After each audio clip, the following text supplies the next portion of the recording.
Yes good sir, good. Evening sir. कैसे हैं आप लोग? All good? Yes sir. Yes sir.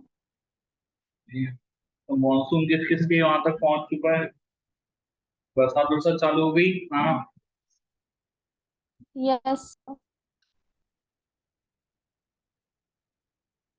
हाँ भाई, तो हमने कल क्या पढ़ा था? कल हम लोगों ने पढ़ा था कि भाई हमारे एविडेंसेस कैसे होने चाहिए, जो एविडेंस आप कलेक्ट करोगे वो कैसे होने चाहिए।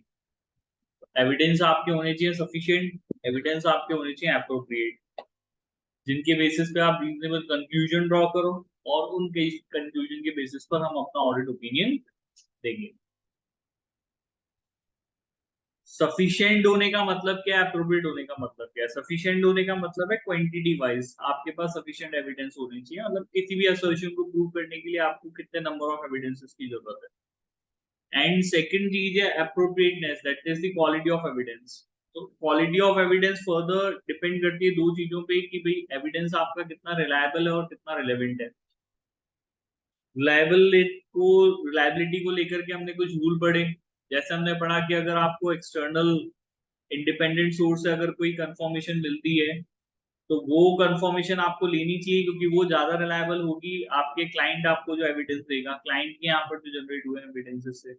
डायरेक्ट एविडेंसेस हमेशा बेटर होते हैं इनडायरेक्ट एविडेंसेस से, ठीक है ना। उसके अलावा हमने पढ़ा कि भाई अ, किन परिस्थितियों में क्लाइंट के जनरेटेड एविडेंसेस ज्यादा बेटर हो सकते हैं। वो तब हो सकते हैं, ज्यादा बेटर नहीं हो सकते, वो ज्यादा रिलायबल हो सकते हैं। कब हो सकते हैं? जब उनके इंटरनल कंट्रोल्स जगह पर हो, अपना काम कर रहे हैं।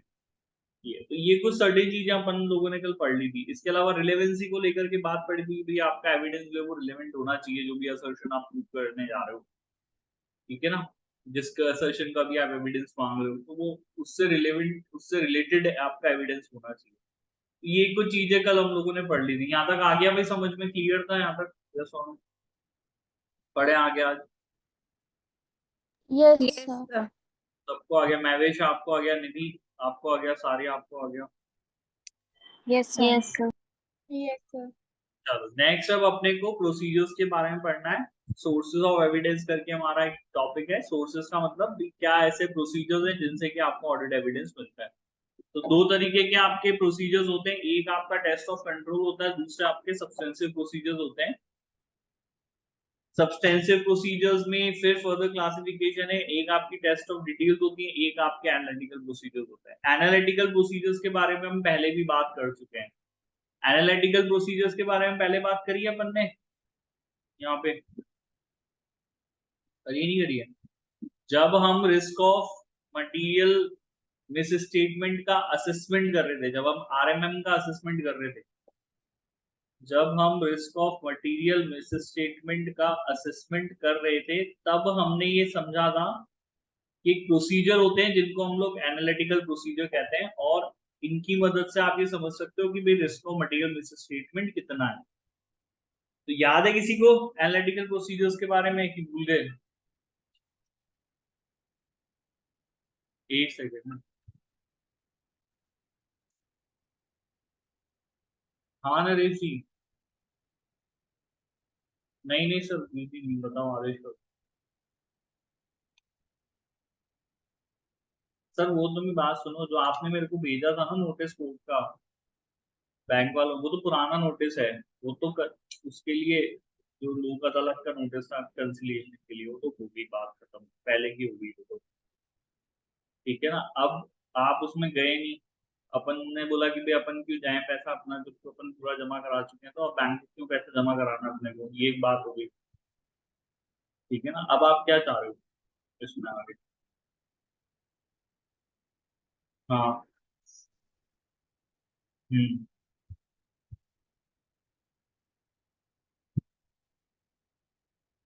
वो कार्रवाई तो क्या करेगा, वो तो खाली लोक अदालत का नोटिस था, कोई बात नहीं। वो जो हो गया जो हो गया, अपने को क्या कार्रवाई करनी है? अपने को वो पैसे, अपने को लग रहा है ना कि भाई अपन पूरा पैसा जमा करा चुके हैं अपने को, और आगे फर्दर कोई जो है डिपॉजिट नहीं करना बैंक के पास, अपना क्लियर है। हाँ।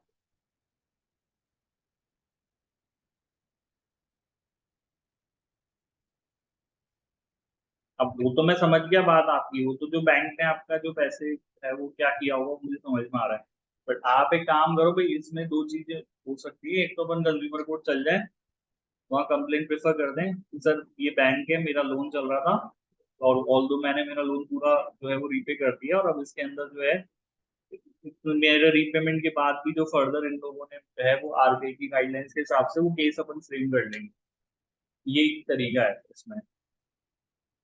भाई आप तो कंज्यूमर हो, बैंक कंज्यूमर होने के उसमें आप जो है वो कंज्यूमर कोर्ट में जा सकते हैं इसके अंदर। ये है इसके अंदर, तो वो ये दूसरा है कि फिर वेट, दूसरा तरीका ये है कि फिर वेट करते रहो जब तक वो पे प्रोसीडिंग नहीं करें।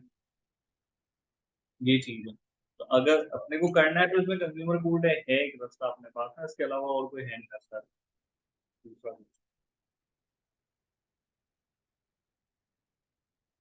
आरबीआई की बात जाने की भी जरूरत नहीं है, मतलब कंज्यूमर कोर्ट चल रहा हूँ, आरबीआई की जो गाइडलाइंस है उसके हिसाब से कंज्यूमर कोर्ट में फैसला होगा। ठीक है, आरबीआई का भी है और फिर वो कंज्यूमर कोर्ट के हिसाब से भी देखना पड़ेगा। एक पर्टिकुलर है ना, उससे ज्यादा आप मेरे से पेनल्टी और वो सब चीजें मिलाकर इस ज्यादा अमाउंट नहीं चार्ज कर सकते हम, एक लिमिट है। तो वो सब चीजें देख करके अपन केस बना लेंगे अपना, पूरा कंज्यूमर कंप्लेंट फाइल कर देंगे आपकी।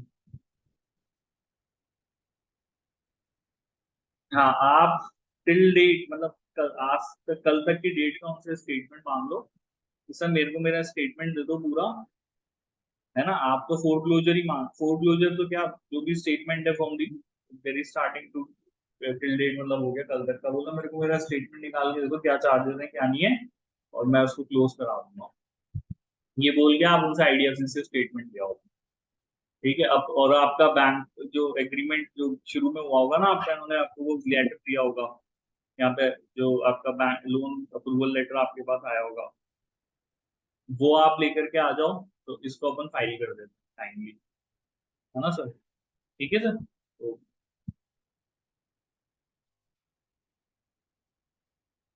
हाँ हाँ बताइए सर। वो तो सर अब वैसे भी जून में छुट्टियां चलती थी, अब आएगी जुलाई में डेट लास्ट उस पे, तो वो प्रोसीडिंग में उन्होंने वो जो एप्लीकेशन लगाई थी पुलिस वालों के लिए कि भाई वो तो उनकी खारिज करी दी थी एप्लीकेशन उन्होंने, कि वो ये चाह रहे थे कि पुलिस वाले वापस इन्वेस्टिगेट करते, कोर्ट ने मना कर दिया कि नहीं भी, जो प्रिलिमिनरी पुलिस वालों ने इन्वेस्टिगेशन करी है वो ठीक है। तो कोर्ट ने वो जो उनकी एप्लीकेशन थी वो डिसमिस कर दी थी, वो अपन ने आर्ग्यू कर ली थी। अब आगे तो वही, अब आगे तो जो रूटीन प्रोसीजर में आ गई है फाइल, अब आप कल आओगे तो मैं वो भी समझा दूंगा आपका। ठीक।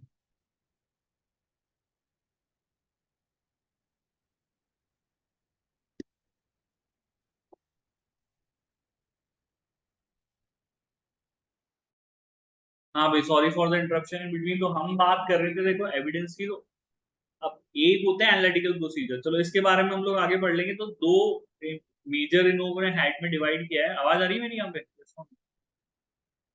Yes, Yes, sir. sir. एक हमारे टेस्ट ऑफ कंट्रोल है, एक हमारे सब्सटेंशियल प्रोसीजर है।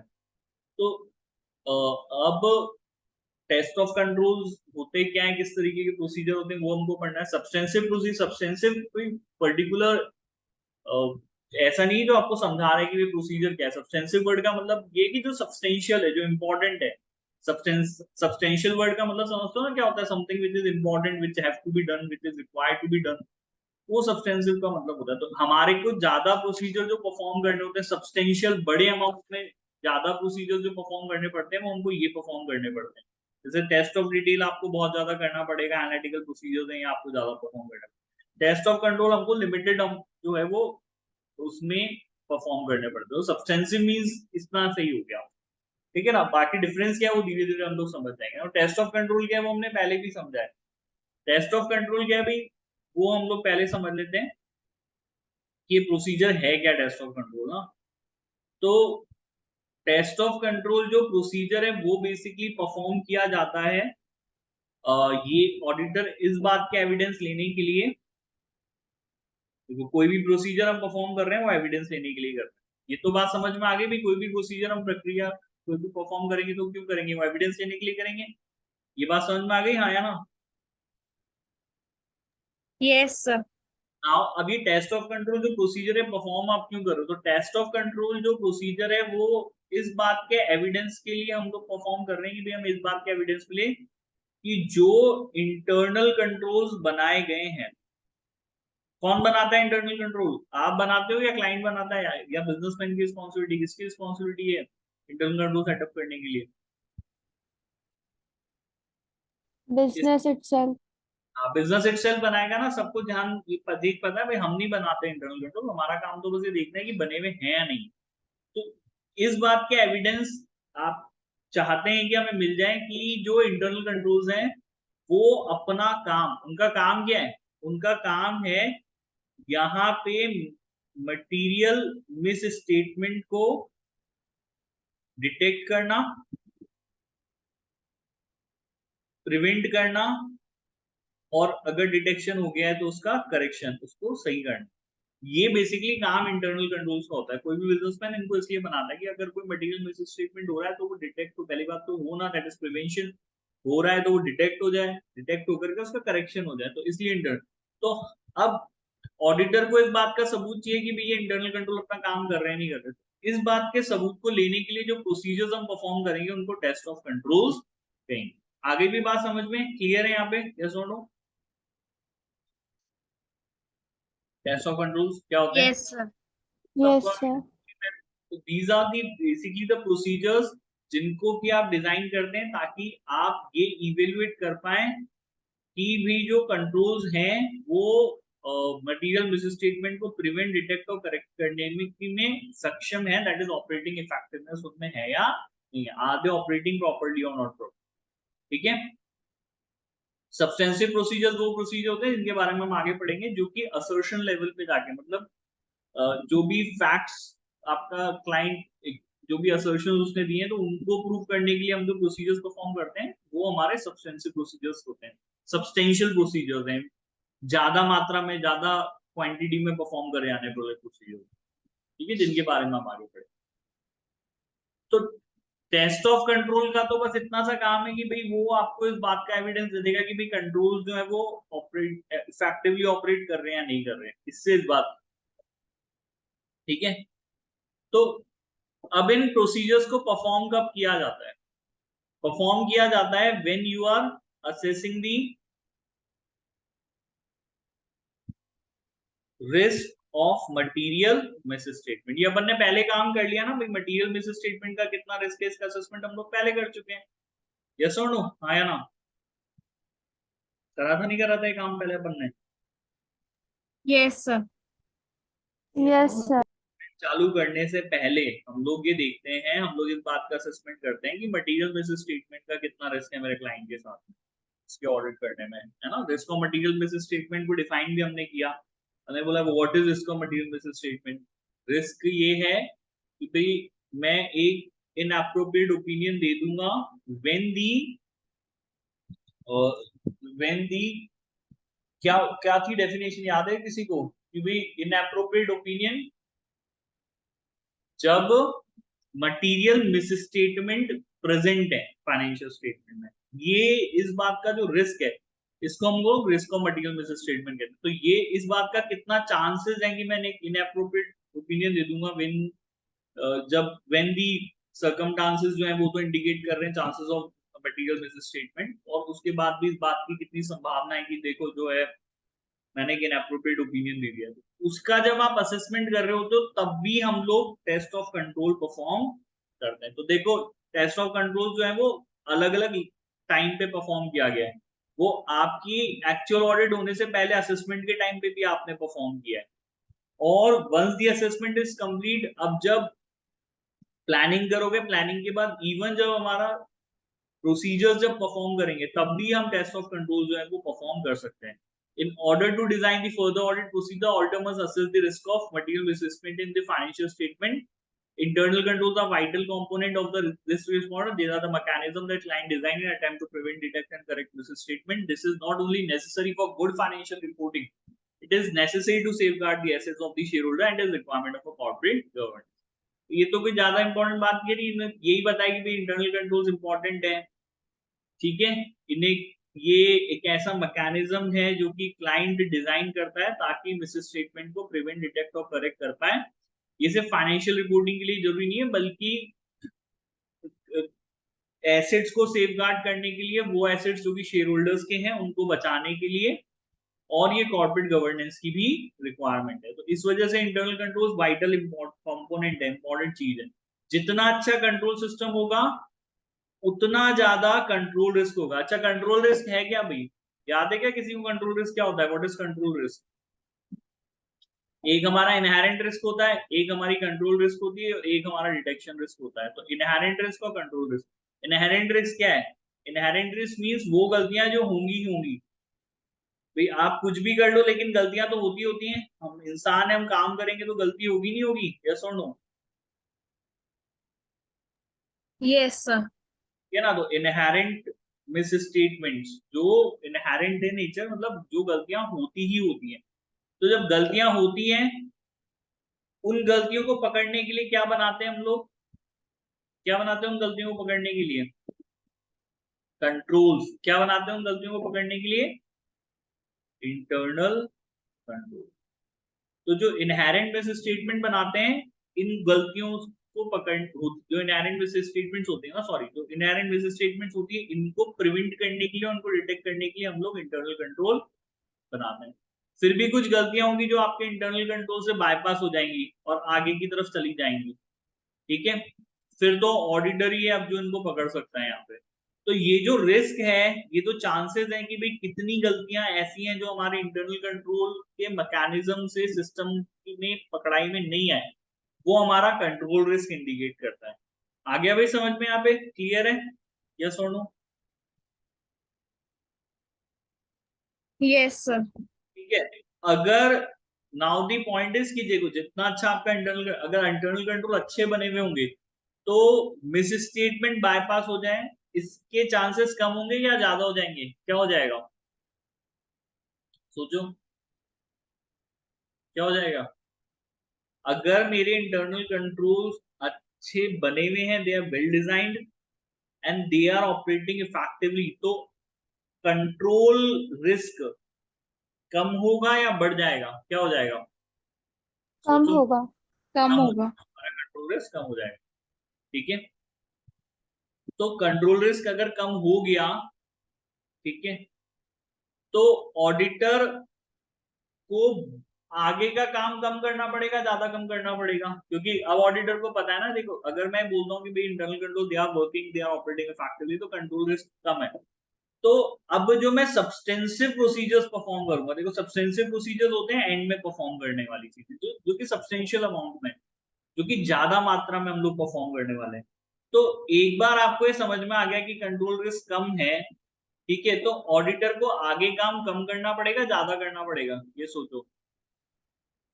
अगर आपको समझ में आ गया कि कंट्रोल रिस्क कम है, तो आपको आगे का जो फर्दर ऑडिट आपको करनी है, जो फर्दर ऑडिट प्रोसीजर्स जो परफॉर्म करने हैं, वो कम करने पड़ेंगे, वो ज्यादा करने पड़ेंगे? क्या होगा? कम करने पड़ेंगे। कम करने पड़ेंगे, सिंपल सी बात है। सबको आगे भी बात समझ में? यहाँ पे यस और नो? ये आया ना? Yes, sir. भैवेश, निधि, सारिया, बेटा तीनों बच्चों को समझ में आ गया, चारों को? Yes sir. Yes, sir. है ना? तो अब ये कह रहे हैं कि भाई जितना अच्छा कंट्रोल सिस्टम होगा आपका, उतना कंट्रोल रिस्क कम होगा, और इससे risk of material miss statement या मटेरियल मिस स्टेटमेंट की जो संभावना है वो काफी कम हो जाएंगी, ठीक है? In order to able to rely, अब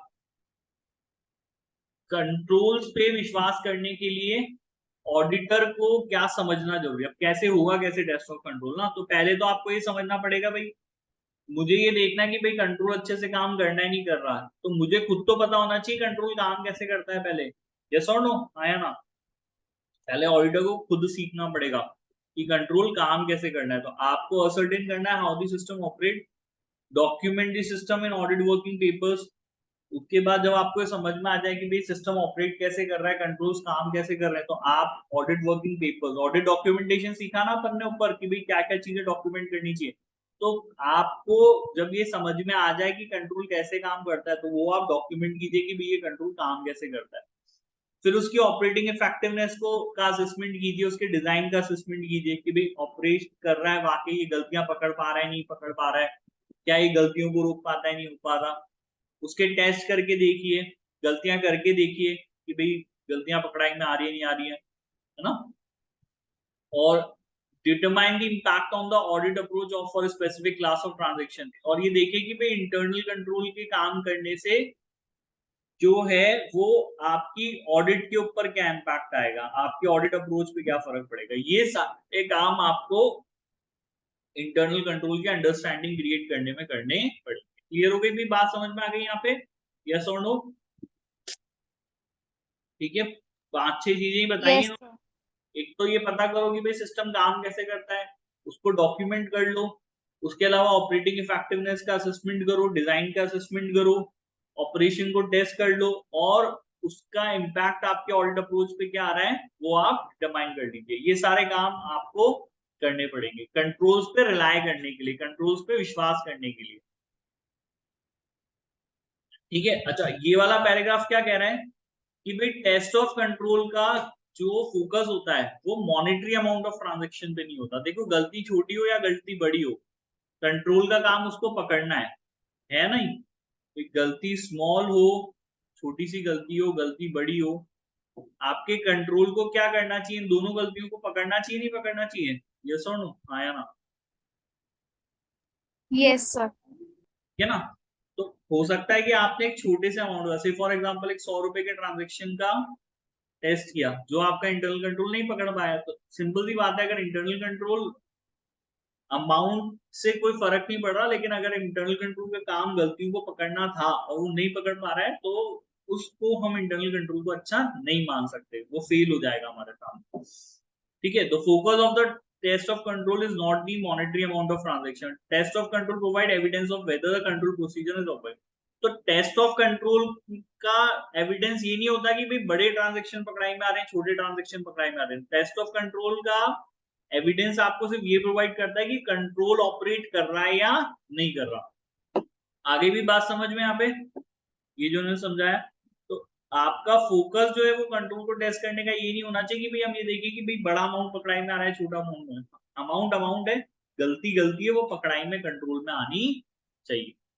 क्लियरली समझ में आ गई बात यहाँ पे, यस और नो? यस Yes, सर। sir. The auditor makes the assumption that if the controls are working effectively, there is less risk of material misstatement in the financial statements. तो अगर आपको इस बात के सबूत मिलते हैं, इस बात के एविडेंसेस मिलते हैं कि हाँ भाई controls they are working, they are operating effectively, तो फिर आप एक अजम्पशन बना लेते हो कि भाई फाइनेंशियल स्टेटमेंट्स में कम गलतियां होंगी और हम फर्दर ऑडिट प्रोसीजर्स जो है वो कम परफॉर्म करेंगे। However, the test of control itself does not test the figure within the financial. This is the purpose. और ये जो फिगर टेस्ट करने का काम है ना, that is कि भाई हम assertion लेवल पे आके देखेंगे ऐसे बैंक अकाउंट में कितना पैसा पड़ा, ये सब्सटेंशियल प्रोसीजर का काम है, इन्हें बताया। तो टेस्ट ऑफ कंट्रोल के बारे में समझ में आ गया भाई, टेस्ट ऑफ कंट्रोल्स के बारे में पूरा आप लोगों को यहाँ पे। Yes sir. ठीक है, अब नेक्स्ट हमारे आ जाते हैं वो सब्सटेंशियल प्रोसीजर आ जाते हैं। तो अब टेस्ट ऑफ कंट्रोल तो जनरली हम लोग रिस्क असेसमेंट के टाइम पे परफॉर्म करते हैं, फिर रिस्क असेसमेंट के बाद जब हो जाता है तब हम एक बार अदर उसको टेस्ट ऑफ कंट्रोल्स के एविडेंस देने के लिए परफॉर्म करते हैं, बट सब्सटेंसिव प्रोसीजर से पहले परफॉर्म करेंगे। किससे पहले परफॉर्म करेंगे भाई? सब्सटेंसिव प्रोसीजर से पहले ही इनको परफॉर्म किया जाएगा। ठीक है ना, प्रायर टू सब्सटेंसिव प्रोसीजर है, पहले टेस्ट ऑफ कंट्रोल होगा। क्या होगा भाई यहाँ पे? पहले test of control, test of control के रिजल्ट के बेसिस पर ही हम सब्सटेंसिव प्रोसीजर डिजाइन करेंगे। अब सब्सटेंसिव प्रोसीजर में दो हो गए, एक आपका टेस्ट ऑफ डिटेल आ गया, एक आपके सब्सटेंसिव एनालिटिकल प्रोसीजर। एनालिटिकल बोलो, सब्सटेंसिव। अब टेस्ट ऑफ डिटेल क्या है बेटा? इंडिविजुअल ट्रांजैक्शन और बैलेंसेस को वेरीफाई करने के लिए आप टेस्ट ऑफ डिटेल का काम करते हो। सब्सटेंसिव वर्ड मतलब समझ में आ गया, जिन प्रोसीजर्स को हम ज्यादा बड़े नंबर में परफॉर्म करने वाले हैं, तो वो सब्सटेंसिव वर्ड का मतलब होता है। ठीक है, तो अब टेस्ट ऑफ कंट्रोल तो आप लिमिटेड ही परफॉर्म करोगे, कोई बहुत ज्यादा लंबा चौड़ा काम नहीं है टेस्ट ऑफ कंट्रोल का ना। लेकिन सब्सटेंसिव काम क्या है ऑडिट का? सब्सटेंसिव काम है टेस्ट ऑफ डिटेल करना। टेस्ट ऑफ डिटेल में बेसिकली करते क्या है, जैसे कि जर्नल एंट्रीज चेक करनी है, वाउचर्स आपको चेक करने हैं, इनवॉइसेस आपको बेटा चेक करने हैं, इन्वेंट्री आपको चेक करनी है, डॉक्यूमेंट्स का आपको इंस्पेक्शन करना है, कोई प्रोसेस आपको ऑब्जर्व करनी है, ये सारे के सारे हमारे टेस्ट ऑफ डिटेल्स के एग्जांपल है। किसके एग्जांपल है? हमारे टेस्ट ऑफ डिटेल के। ये आपका कोर ऑडिट का काम हो गया, ठीक है। तो जब आप एज अ इंटर्न कभी किसी कंपनी में जाओगे तो वो आपको टेस्ट ऑफ कंट्रोल परफॉर्म करने के लिए, एनालिटिकल प्रोसीजर्स परफॉर्म करने के लिए नहीं देंगे, वो आपसे सब्सटेंसिव काम कराएंगे जो रूट में जाके होगा कि भाई जाओ क्लाइंट के ऑफिस में जाओ, उसकी बुक्स ऑफ अकाउंट उठाओ, जर्नल एंट्रीज चेक करो, वाउचर्स चेक करो, इनवॉइसेस चेक करो, इन्वेंट्री की गिनती करो, ऑब्जर्व करो कि वो लोग इन्वेंट्री काउंट कैसे करते हैं, डॉक्यूमेंट्स के इंस्पेक्शन करो। ये सारे जो काम है ये टेस्ट ऑफ डिटेल्स का काम होता है। आई बात समझ में? यस और no? Yes, sir. Yes, sir. तो वाला एग्जांपल तो बाद में देखेंगे। अब ये हमारे टाइप्स ऑफ ऑडिट प्रोसीजर्स जो हमारे टेस्ट ऑफ डिटेल में, जैसे इंस्पेक्शन, कोई रिकॉर्ड का, डॉक्यूमेंट का, फिजिकल एसेट का आपको इंस्पेक्शन करना है, तो प्रोसीजर आपको ऑब्जर्व करना है। आप एक्सटर्नल कंफर्मेशन जब मांगते हो थर्ड पर्सन से, थर्ड पार्टी से, आप कोई न्यूमेरिकल एक्यूरेसी डॉक्यूमेंट की चेक करने के लिए रिकैलकुलेशन करते हो, आप कोई प्रोसीजर या कंट्रोल को रीपरफॉर्म करते हो, एनालिटिकल प्रोसीजर्स हो गए, ये सारे हमारे सब्सटेंसिव प्रोसीजर के टाइप है। किसके टाइप हैं हमारे? ये हमारे सब्सटेंसिव प्रोसीजर्स के एग्जाम्पल हो गए। तो एनालिटिकल प्रोसीजर अलग ही हो गया, ये सारे हो गए, ये हो गया, ये हमारे टेस्ट ऑफ डिटेल्स के एग्जाम्पल हो गए। इनको इन्होंने डिटेल में डिस्कस किया है, वो अपन देख लेते हैं। जैसे इंस्पेक्शन ऑफ डॉक्यूमेंट्स का क्या मतलब होता है? कुछ नहीं होता। डॉक्यूमेंट से एक सिलेक्शन का मतलब क्या है? कोई डॉक्यूमेंट है तो हम चाहते हैं कि वो आप, हमारा क्लाइंट हमको दिखा दे, कोई रिकॉर्ड हमको दिखा दे, चाहे वो पेपर इलेक्ट्रॉनिक फॉर्म में है या फिजिकल फॉर्म में। अच्छा, डॉक्यूमेंट्स का एग्जाम्पशन ये तो ठीक है, लेकिन डॉक्यूमेंट्स का इंस्पेक्शन करने से आपको एविडेंस किस चीज के मिलते हैं? देखो, रिलेवेंसी ऑफ एविडेंस ऊपर अपन ने पढ़ा था, तो हर प्रोसीजर से एक अलग तरीके का एविडेंस आपको मिलता है। अब आप किस असर्शन के बारे में एविडेंस ले रहे हो, उसमें आपको अपने खुद का जजमेंट, अपना जो है प्रोफेशनल जजमेंट लगाना पड़ेगा कि भाई मुझे किस तरीके का प्रोसीजर यहाँ पे परफॉर्म करना है, ठीक है। तो अगर मैं किसी एसेट की ओनरशिप प्रूव करना चाहता हूं, क्या प्रूव करना चाहता हूं? ओनरशिप। तो मुझे डॉक्यूमेंट्स का इंस्पेक्शन ही करना पड़ेगा ना भाई। मैं चाहता हूं, मेरे क्लाइंट ने बोला कि भाई ये एसेट है, ये मेरा है, तो अब अगर वो कह रहा है कि हाँ वो इसका ओनर है, तो मैं क्या करूंगा? मैं डॉक्यूमेंट्स इंस्पेक्ट करने के लिए मांगूंगा, नहीं मांगूंगा बेटा? यस और नो? या भाई हाँ डॉक्यूमेंट दिखाओ ओनरशिप के आपके। आ रही बात समझ में मेरी? यस और no? Yes, Yes, sir. sir. ये चीज, तो आप जब डॉक्यूमेंट्स और रिकॉर्ड्स का इंस्पेक्शन करते हो, ये प्रोसीजर परफॉर्म करता है, तो आपको इस बात के सबूत मिलते हैं, जैसे राइट्स और ऑब्लिगेशंस के सबूत मिलते हैं। ये आपको इस बात, इवन इंस्पेक्शन आपको एविडेंस कंट्रोल ऑपरेट कर रहा है उसका भी दे सकता है। जैसे आपने इनवॉइसेस, अगर आपने देखा कि भाई इनवॉइसेस आपके स्टैम्प होते हैं क्या नहीं होते, तो कोई मान लीजिए उनका कोई कंट्रोल है जहां पर हर इनवॉइस स्टैम्प होता है, तो आप उनसे मांग सकते हो कि भाई दिखाइए। जैसे आपने देखा होगा, आप कभी शॉपिंग वॉपिंग पे जाते हो, जो बड़ी स्टोर्स होते हैं ना आजकल, तो जैसे सुपरमार्केट्स होते हैं, तो आप कोई वहां पे लाइन में रख के सामान खरीदते हो, सामान खरीदने में जैसे आप जाने लगते हो तो वो आपसे बिल मांगते हैं। यस और नो? मांगते नहीं मांगते? चेक करने के लिए, हाँ भाई जो है कोई चोरी करके, Yes, sir. Yes, sir. है ना? ये अपने आप में एक तरीके का कंट्रोल है। तो वो आपने देखा होगा बिल के ऊपर वो जाते वक्त एक स्टैंप लगा देते हैं। यस और नो? Yes. तो ऑडिटर बोल सकता है कि भाई, वो बाहर खड़ा हो सकता है किसी दिन जाकर के, जब उनका ऑडिट चल रही होगी, ठीक है मैं कस्टमर से उनके बिल मांग के देखता हूँ कि भाई वो लोग बाकी इस तरीके से स्टैम्प होते, वो भी अपन में तो उस स्टैम्प से ये पता चल रहा है कि हाँ भाई जो है कंट्रोल अच्छे से काम कर रहा है। आप डॉक्यूमेंट इंस्पेक्ट करने के लिए मांग सकते हैं, इससे आपको राइट्स का, ऑब्लिगेशंस के एविडेंसेस मिलेंगे, इससे आपको इस बात का एविडेंस मिल सकता है कि कंट्रोल प्रॉपर्ली ऑपरेट हो रहा है। या आपको cut off date, cut off date का मतलब समझाया था ना कि भाई एक पर्टिकुलर अकाउंटिंग पीरियड के ट्रांजैक्शंस आपने रिकॉर्ड किए, उस बात का एविडेंस दे सकता है। सेल्स वैल्यूज का, परचेज कॉस्ट के, ये सारे कुछ सर्टेन एग्जांपल है। इन सब चीजों का अगर आप डॉक्यूमेंट जैसे इंस्पेक्ट करते हो, रिकॉर्ड करते हो, तो इन सब चीजों के एविडेंसेस आपको इससे मिलेंगे। आगे भी बात समझ में क्लियर है? हाँ, Yes, yes। sir. तो ये तो उन्होंने बोला कि लेकिन अच्छा डॉक्यूमेंट्स का इंस्पेक्शन करने से क्या होगा, अच्छा एसेट्स का इंस्पेक्शन करने से क्या होगा। तो अगर आपका क्लाइंट बोल रहा है भाई मेरी फैक्ट्री है, तो मैं फैक्ट्री इंस्पेक्ट करके आया हूँ, देख के आया हूँ, तो इससे फिजिकल एग्जिस्टेंस कि हाँ भाई वाकई वो एसेट फिजिकली एग्जिस्ट करता है, या फिर इवन उसकी वैल्यूएशन तक का आपको जो है एविडेंस इंस्पेक्शन से मिल सकता है। तो ये भी एक अच्छा इंपॉर्टेंट प्रोसीजर है, ठीक है ना। देखो चाहे भले ऊपर अपने टेस्ट ऑफ कंट्रोल की बात करी हो, कुछ भी करी हो, तो लेकिन अल्टीमेटली कोई भी टेस्ट आप करोगे तो उनके लिए प्रोसीजर्स बेटा यही होता है। ये आ गई बात समझ में। इवन इंस्पेक्शन को आप जब कंट्रोल टेस्ट कर रहे हो तो इंस्पेक्शन का यूज वहां भी लिया जा सकता है। टेस्ट ऑफ कंट्रोल अपने आप में कोई प्रोसीजर नहीं है, टेस्ट ऑफ कंट्रोल में सर्टेन प्रोसीजर्स आप परफॉर्म करते हैं with the purpose to get the evidence of the operating effectiveness of internal control. ये आप इस चीज को समझना। फिर टेस्ट ऑफ डिटेल और टेस्ट ऑफ कंट्रोल ये अपने आप में प्रोसीजर नहीं है, बट इनके अंदर जो प्रोसीजर्स परफॉर्म किए जाते हैं उनका पर्पस अलग अलग है। आ गया समझ में, क्लियर यहाँ पे ये चीज जो मैं समझाना चाह रहा हूँ। Yes, sir. प्रोसीजर तो आपका इंस्पेक्शन है। अब अगर आपने टेस्ट ऑफ आप कंट्रोल के पर्पस से जब इंस्पेक्शन करोगे, ठीक है, तो वो प्रोसीजर आपका टेस्ट ऑफ कंट्रोल हो जाएगा। लेकिन वहीं आपने इंस्पेक्शन अगर जैसे कि टेस्ट ऑफ डिटेल मतलब असर्शन करने कंफर्म करने के लिए, जैसे कि आप एसिड की ओनरशिप कंफर्म करने के लिए अगर आपने इंस्पेक्शन किया, तो यही प्रोसीजर आपका टेस्ट ऑफ डिटेल में क्लासिफाई हो जाएगा क्योंकि इसका पर्पस अब आज की डेट में चेंज हो चुका है।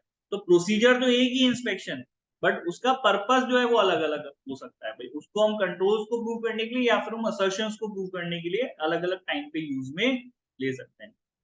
आ गया समझ में, क्लियर है बेटा यहाँ पे, यस और no. Yes, sir. In a similar way ऐसे हमारे पास ऑब्जर्वेशन है, ये भी एक अपने आप में प्रोसीजर है। ऑब्जर्व करना मतलब क्या होता है, ऑब्जर्व करना खड़े हो जाओ, सामने वाला क्या कर रहा है वो देखते रहो, ये ऑब्जर्वेशन हो गया, यस और नो। Yes sir. ऑब्जर्वेशन का मतलब यही होता है सामने वाला कुछ कर रहा है काम, आप खड़े हो जाओ उसको देखते रहो, ठीक है। तो अब इसके साथ भी ऐसा ही है, जब जैसे कंट्रोल्स परफॉर्म हो रहे हैं, अब ये जैसे मैंने आपको एग्जांपल दिया, अभी दुकान में आप जाओगे तो वो आदमी टप्पा लगा रहा है, तो ऑडिटर जब उसको खड़े होकर ऑब्जर्व कर रहा है कि भाई मैं ये देखता हूँ कि चलो जितने भी कस्टमर्स आ रहे हैं ये सबकी चेकिंग करता है और सबके ऊपर टप्पे लगाते हैं लगाता, तो इस टाइम पे मैंने ऑब्जर्वेशन का जो प्रोसीजर है वो यूज किया टेस्ट ऑफ कंट्रोल करने के लिए, ठीक है ना। ये इसका पर्पस हो गया, यस और नो। आगे बात समझ में आया ना। तो ऑब्जर्वेशन की वजह से आपको इस बात के एविडेंस मिल जाएंगे कि भी कंट्रोल प्रॉपर ऑपरेट कर रहा है नहीं कर रहा। लेकिन इसकी इन्होंने एक लिमिटेशन बनाई है कि भैया अगर आप किसी को काम करते हुए देखोगे तो ऑफ कोर्स सी बात है वो काम अच्छे से करेगा नहीं करेगा। सोचो, अगर आप किसी को काम करते हुए देखोगे तो पता है यार को मुझे देख रहा है काम करते हुए, तो आप अच्छे से काम करोगे नहीं करोगे, यस और no. Yes, sir. Yes sir. Observation की एक लिमिटेशन है कि ये आपको एविडेंस तो देता है, लेकिन ये एविडेंस उसी पीरियड के लिए देता है जिस पीरियड में ऑब्जर्व किया गया है। पहले का और बात करें जरा, हो सकता है बाद में वो काम नहीं करे, पहले उसने काम नहीं किया हो, तो ये इसकी अपने आप में लिमिटेशन है। ये सर्टेन होगी बात। फिर आपकी इंक्वायरी, इंक्वायरी मतलब क्या होता है कि जब आप अपने क्लाइंट से पूछो या थर्ड पर्सन से कुछ इंफॉर्मेशन मांगो, ठीक है। जैसे मैं आपसे इंक्वायरी कर सकता हूँ, अरे भाई तुम लोग घर पे पढ़ाई करते हो नहीं करते हो, तो ये इंक्वायरी है, मैं आपके बारे में कुछ जानना चाहता हूँ, मैंने पूछ लिया। तो ऐसे ही जब ऑडिटर अपने क्लाइंट से किसी भी चीज को कंफर्म करना चाहे, किसी चीज के बारे में जानना चाहे, तो वो उससे इंक्वायरी कर सकता है, पूछ सकता है। इंक्वायरी मीन सिंपल पूछना। अब इंक्वायरी रिटर्न हो सकती है, इंक्वायरी ओरल हो सकती है। वैसे करनी कैसी चाहिए हमको इंक्वायरी, रिटर्न इंक्वायरीज करनी चाहिए, ओरल इंक्वायरीज करनी चाहिए, कैसी करनी चाहिए। Return. Return, definitely return inquiry करनी चाहिए। ओरल इंक्वायरीज के कुछ ज्यादा फायदे नहीं होते क्योंकि वो एज एविडेंस तो काम करेगी नहीं। लेकिन इंक्वायरी करोगे किससे, कोई भी बात हम उससे पूछेंगे जिसका हमको ये पता होगा कि भाई उस पर्सन को नॉलेज है, उसी से पूछोगे ना कोई भी बात। अगर मुझे पता है कि सामने वाले को उसकी नॉलेज ही नहीं है तो मैं उससे क्यों कोई बात पूछूंगा। बैंक मैनेजर को अगर कोई लेटर लिख दूं कि भाई मुझे कंफर्म करिए बैलेंस, तो मेरे को पता है कि भाई इस पर्सन को इस बात की नॉलेज है, तभी तो मैं उससे इंक्वायरी कर रहा हूँ। अगर मुझे ये पता लग जाए कि भाई बैंक मैनेजर से मैं किसी क्रेडिटर का बैलेंस कंफर्म करने के लिए लिखूं तो ये तो बेवकूफों ऐसी बात है ना। आप बैंक मैनेजर को क्रेडिटर का बैलेंस कैसे कंफर्म करने के लिए लिख सकते हो? तो आप इंक्वायरी किससे करते हो? उस व्यक्ति से करते हो, उन पर्सन से करते हो जिनको उसकी नॉलेज होती है। आगे की बात समझ में यहाँ पे? यस और नो? Yes sir. बाकी कर आप कैसे, फाइनेंशियल, नॉन फाइनेंशियल, एंटिटी के अंदर, एंटिटी के बाहर, ये मेजर सोर्स ऑफ एविडेंस है। The result of usually need to be corroborated in some way or through audit procedure. This is because the response generated by the audit client considered to be of low quality due to their inherent bias. अब हमने बोला है, लेकिन inquiry एक कोई बहुत अच्छा, specially जब आपने इंक्वायरी किससे करी है? आपने विद इन एंटिटी इंक्वायरी करी है। किससे करी है भाई? With in entity.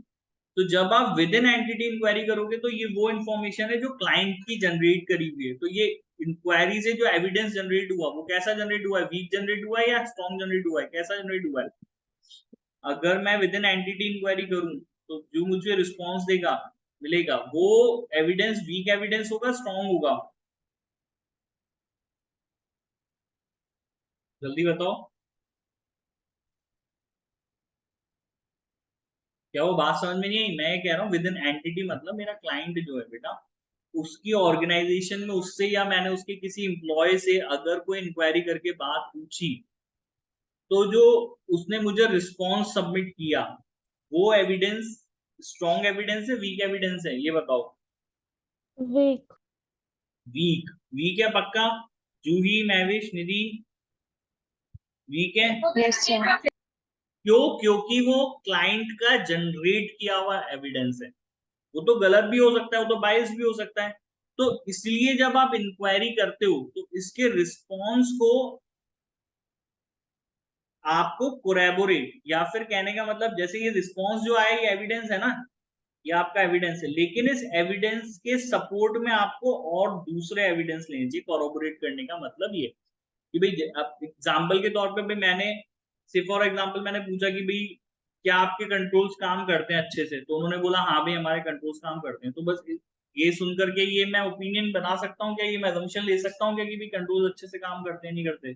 सोचिए। No sir. नहीं ना। मैं दूसरे प्रोसीजर्स परफॉर्म करूंगा, जैसे मैं इंस्पेक्शन कर सकता हूं, मैं ऑब्जर्व कर सकता हूं और उनसे जो एविडेंस मिलेंगे उसको एज अ सपोर्ट इस एविडेंस के यूज में ले सकता हूं। भाई अगर मुझे वहां से एविडेंस अपोजिट मिल जाए तो बात भी खत्म हो गई। लेकिन जैसा मेरा क्लाइंट कह रहा है कि भाई उसके कंट्रोल अच्छे से काम करते हैं तो this should be proved with the help of other evidences also. आगे भी बात समझ में यहाँ पे? यस और नो? Yes sir. ठीक है। और इवन खाली इंक्वायरी कोई बहुत अच्छा प्रोसीजर नहीं है, आपको सपोर्ट में दूसरे एविडेंस लेने पड़ेंगे और इंक्वायरी को इन सपोर्ट ऑफ अदर एविडेंस, मतलब मैंने कोई दूसरा प्रोसीजर जैसे से फॉर एग्जांपल की कोई एनालिटिकल प्रोसीजर परफॉर्म किया, अब इससे जो एविडेंस मुझे मिला है इस एविडेंस को सपोर्ट करने के लिए इंक्वायरी करी जा सकती है। मतलब इस प्रोसीजर को और दूसरे एविडेंस के सपोर्ट में परफॉर्म किया जा सकता है। आगे बेटा बात समझ में आप में? यस और नो? यहाँ यस तक सर। किया हमने। इसके अलावा हमारे एक्सटर्नल कंफर्मेशन आ जाते हैं। एक्सटर्नल कंफर्मेशन में external confirmation are also inquiries, but ये आप किससे कंफर्म कर रहे हो? ये आप ऑर्गेनाइजेशन के बाहर के लोगों से आप कंफर्म कर रहे हो, थर्ड पार्टी से आप कंफर्मेशन मांग रहे हो। इसमें जैसे रिसीवेबल्स कंफर्म करना, पेएबल्स कंफर्म करना, बैंक बैलेंस कंफर्म करना, है ना, लीगल एडवाइजर से एक्चुअल और पोटेंशियल पेनल्टीज कंफर्म करना, अगर किसी थर्ड पार्टी के पास इन्वेंटरी पड़ी हुई है तो ये आप कंफर्म करने के लिए, तो इन कंफर्मेशंस के लिए आप लोग एक्सटर्नल कंफर्मेशन दे सकते। ये आपको अच्छा एविडेंस देते हैं बैलेंस के एग्जिस्टेंस का और वैल्यूएशन के एविडेंस का। आ गया भाई समझ में? क्लियर है? Even the external confirmations are kind of inquiry. ठीक है। रिकैलकुलेशन आई थिंक मुझे समझाने की ज्यादा जरूरत नहीं। रिकैलकुलेशन क्या है? कोई कैलकुलेशन करी हुई है, कोई एडिशन किया हुआ है तो मैं वो वापस से करके देख लेता हूँ, उससे मुझे पता चल जाएगा कि हाँ भाई उन्होंने कैलकुलेशन सही करी है या नहीं करी है। इसमें ज्यादा कुछ समझाने लायक नहीं, अर्थमेटिकल एक्यूरेसी चेक करने के लिए कर। आ गया समझ में? क्लियर है? Yes sir. Yes sir. री परफॉर्मेंस जनरली किसी प्रोसीजर का होता है। अब आपका क्लाइंट यहाँ पे कोई प्रोसीजर परफॉर्म किया जाता है तो आप उस प्रोसीजर को पूरा वापस से परफॉर्म करके तो री प्रोसीजर। बाकी ने बोला एनालिटिकल प्रोसीजर फिर हम आगे पढ़ेंगे। तो ये सारे हमारे सर्टेन प्रोसीजर्स हो गए, ठीक है, जो कि एक्चुअली में जो कि एज अ सब्सटेंसिव या फिर टेस्ट ऑफ कंट्रोल के हिसाब से आप उनको accordingly as per purpose in the use में देते। आ गया भाई समझ में? क्लियर है यहाँ तक? यस और नो?